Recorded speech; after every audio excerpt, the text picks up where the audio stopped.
Hello students, I'm your educator Tanvi. So today we will be discussing chapter 2 biological classification, and we are on the second part of this chapter today. All right, so just a recap what we studied in the first part. We studied what is biological classification, the different classification systems, and the widely accepted classification system is given by R.H. Whitaker, that is five kingdom classification. So we are going to study each kingdom in detail. In the last lecture, we had studied kingdom Monera, which includes bacteria. So let us now continue with the next kingdom. So the next is kingdom Protista. So Protista includes protozoans. All right, you can remember P for Protista and P for protozoans. So these organisms are unicellular and these are eukaryotes. Okay, they have a well defined nuclear membrane and cell organelles. Regarding their habitat, they are aquatic and they form a link with plants, animals, and fungi. Now, why so? Because they are autotrophic, so they can form a link with plants. Some of them are heterotrophic, so they can relate with animals, and some of them also have a hard protective layer or cell wall like a fungus. So that is why it forms a connecting link between plants, animals, and fungus. And it reproduces both by sexual and asexual means. There are 5 phylums under this kingdom. I hope you remember the taxonomical hierarchy. We start with the broadest group, that is kingdom. Under kingdom, there are different groups. In case of animals, these are called as phylum. So there is phylum Chrysophyta, and the organisms which are included in this phylum are called chrysophytes. Phylum Dinoflagellata, organisms which are included in it are called as dinoflagellates. Phylum Euglenozoa, the organisms which are included in this phylum are called euglenoids. Phylum Mycetozoa, organisms which are included in these are called as slime molds. And finally, phylum Protozoa, wherein protozoans are included in this group. So let us first begin with chrysophytes. Okay, so chrysophytes include organisms which are called as diatoms and golden algae. Golden algae is also referred to as desmid. Regarding their habitat, they are found in freshwater habitats and marine habitats. I hope by now you recognize the difference between freshwater and marine habitat. Okay, marine refers to oceans and freshwater refers to rivers. They are microscopic and they float in the water currents. So because they are floating on the surface of water, they are referred to as plankton. Okay, plankton is any organism which is floating on the surface of water. Mostly these are photosynthetic, and that is why they are the chief producers, because they produce their own food. So they are the chief producers in oceans. Now, if we talk about diatoms, a very unique feature of these organisms is that the cell wall, it forms two thin overlapping shells. Can you see over here? See? Okay, two overlapping shells you can see clearly. Now, this is resembling a soap case, right? A soap dish in which we keep our soap, or you can call it as a soap box. So the way the cell wall is formed is like a soap box, and this is a very unique feature of diatoms which make them look very beautiful also. Now the cell wall is also embedded with silica. So if somebody asks you what is the difference between cell wall of a diatom and cell wall of a plant, so it is very much clear that the plant cell wall is made up of cellulose, whereas the cell wall of diatoms is made up of silica. And because of this compound, these cell walls cannot be destroyed easily. So these are indestructible. So that is why what happens when they die, they leave behind the cell wall deposits. And over the years, millions of years, these cell deposits are there in the oceans, and it is referred to as diatomaceous earth, because it is produced from a diatom and these layers are there, so that is why it is called as diatomaceous earth. What are the uses of this diatomaceous earth? It can be used for polishing stuff, filtration of oils, and filtration of syrups. Now next, coming to dinoflagellates. So from the term itself you can see that it is having flagella, and dino basically means they are having two flagella. Okay, mostly these are marine, means found in oceans, and they are photosynthetic in nature. Now these organisms, they contain variety of pigments. That is why they can appear red, green, blue, yellow or brown depending on the pigment which is contained in these organisms. And the unique feature of dinoflagellates is that the cell wall has stiff cellulose plates. Now here the cell wall is similar to that present in the plants. Unlike diatoms, where the cell wall was made up of silica, but here in dinoflagellates the cell wall is made up of cellulose only, and there are plates. See, these are the plates. Okay, like this structure is there, and you can clearly see here example of Goniolox. It is one of the dinoflagellate example. So here you can see the two flagella.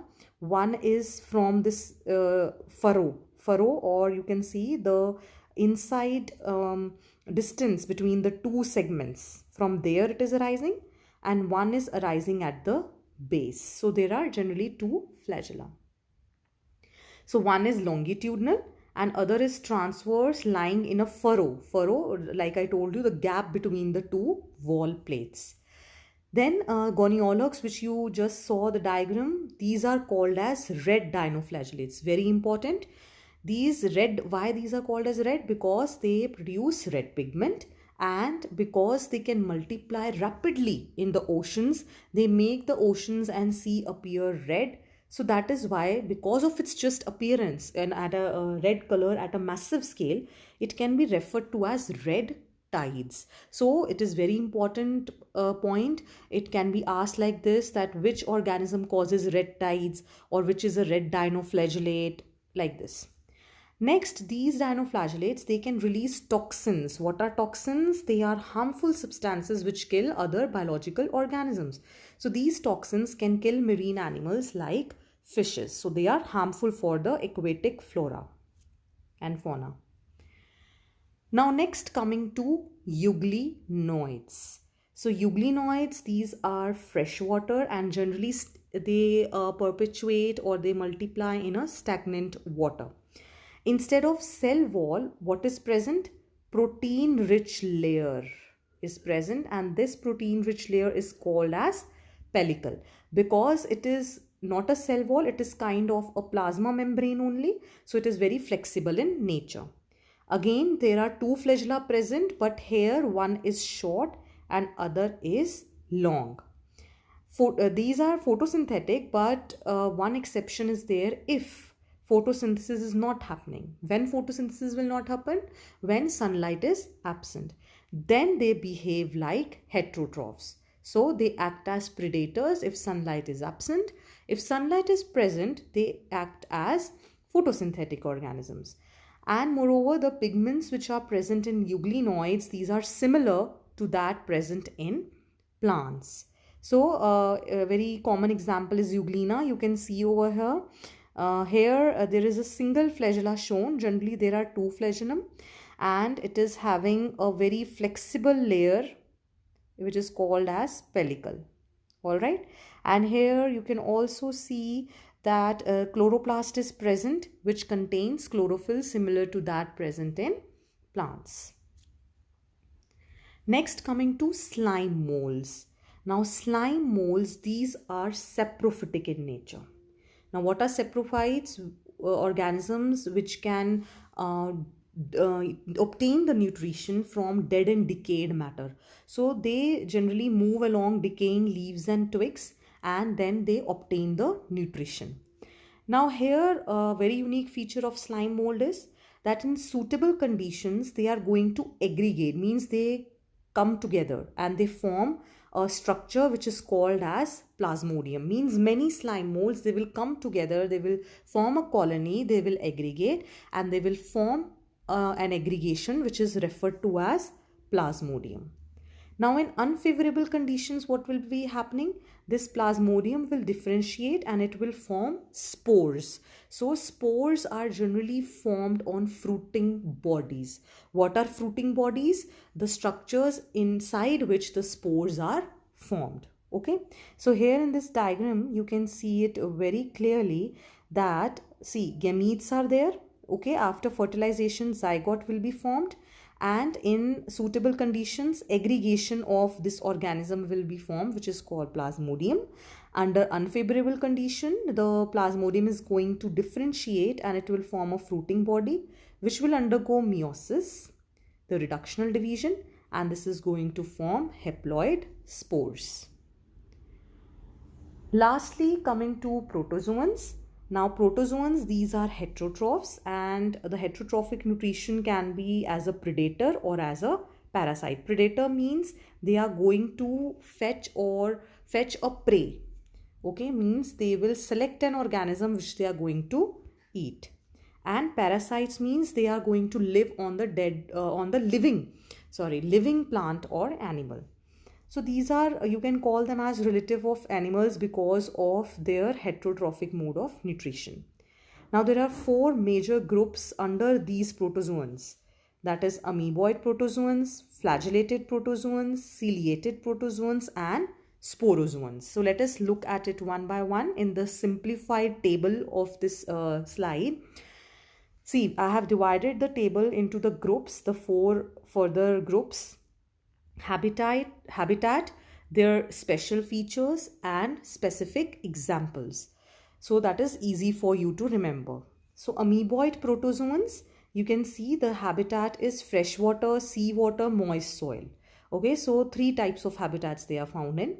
Special feature from the word amoeboid, you can remember amoeba. Okay, they have false feet called as pseudopodia. Pseudo means false, podia means feet. So they are having false feet. And the marine forms, they are having silica shells in the outer membrane. And some of them are parasitic like entamoeba. Coming to flagellated protozoans, as the word is saying that it is possessing flagella, and it is mainly freshwater.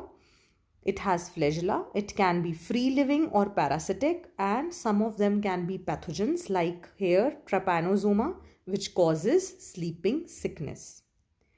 Next, coming to ciliated protozoans, they are generally aquatic, and they from the term itself ciliated, you can remember it contains cilia, and they have certain cavity which is called as gullet. If you remember the diagram of paramecium from your lower classes, it is generally called as a slipper shaped organism, and you can see very thin cilia all over the body, and this portion, the curved portion, is called as a gullet through which it obtains the food. Next, coming to sporozoans, these are generally infectious agents like plasmodium, the malarial parasite. So malaria is caused by this protozoan plasmodium. It is not caused by mosquito bite. See, mosquito is a carrier which carries this malarial parasite. So don't be confused. See, it is a carrier. So yes, it has a function to perform in a disease, but the causative agent of malaria is plasmodium, not the mosquito.